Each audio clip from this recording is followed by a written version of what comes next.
គម្រោងអភិវឌ្ឍទំនប់អាងទឹកលេខ2សម្រាប់ការសាងសង់បាន 40% គម្រោងអភិវឌ្ឍទំនប់អាងទឹកលេខ2អាចមានសមត្ថភាពស្តុកទឹកបានប្រមាណ860លានម៉ែត្រគូបនិងក្លាយជាអាងទឹកដែលធំជាងគេនៅកម្ពុជាមានទីតាំងស្ថិតនៅលើស្ទឹងប្រម៉ោយក្នុងឃុំរកាតស្រុកភ្នំក្រវាញខេត្តពោធិ៍សាត់ទំនប់អាងទឹកលេខ2នឹងផ្ដល់នូវអត្ថប្រយោជន៍សំខាន់មួយចំនួនរួមមានទី1អាចស្តុកទឹកបាន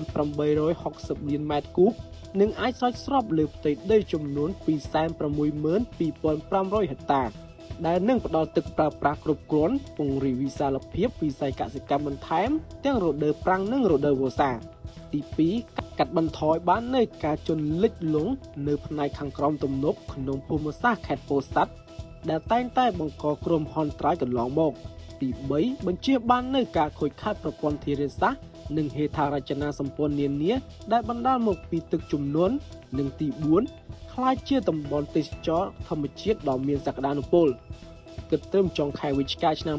2025គម្រោងនេះសម្រេចបានប្រមាណ 40% ដោយបានចាប់ផ្ដើមអនុវត្តក្នុងខែមករាឆ្នាំ